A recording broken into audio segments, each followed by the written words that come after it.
Melody, just tell me briefly, summary of what you just told me about guns and stuff. How does it actually work? Because it's even easier to get a gun than what I thought. Yeah, so it's not... Oh, is this my better The side? light. No, Oh, the light yeah. was just fine. So it's different for every state.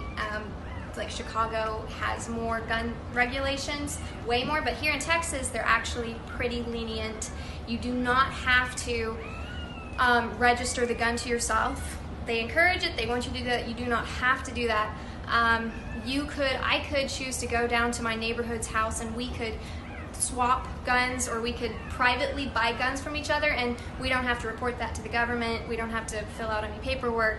We're allowed to do that. But if we go to like a gun dealership where it's their business, they will run my background before they sell me a gun. That's just a part of what comes with having a gun dealership. I think the government regulates gun businesses and makes them do the background checks.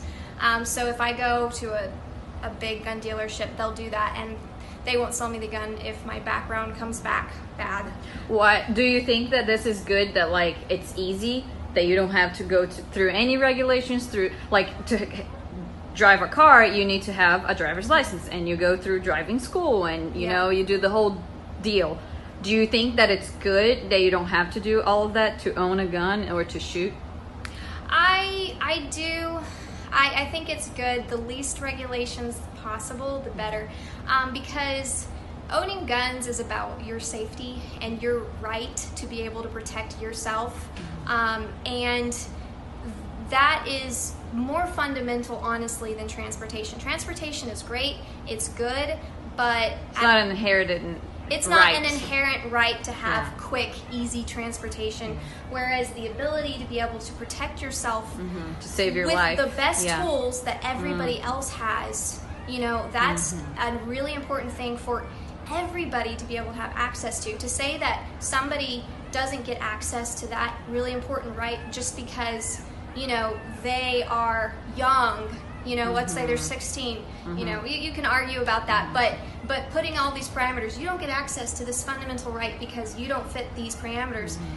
It's a tricky road to go down. Yes. It will escalate. Because then who decides what's... Yeah, who decides, you know, it's important that we all have that right, and that should just be given to us because we're born human beings and we need to be able to protect ourselves. You know, so it becomes a scary thing when people think they can regulate that because you don't know how far they'll start to take that. And you know, I can say for myself, it's really important as a woman to be able to have access to guns and to feel confident about where I can go, you know, and the freedom and the liberty that it gives me to be able to walk alone and feel safe, and to be able to take, you know, my protection into my hands and not rely on other people. Like, that is a really wonderful, important thing to do. And to think that somebody else could decide that, you know what, you're not qualified to have that right because, oh, you're not old enough, or, oh, you know, you're not in the right profession. You're not in the right profession, you know, to think that that could be taken away from you just because of those reasons, I think that's terrible, you know? Yeah.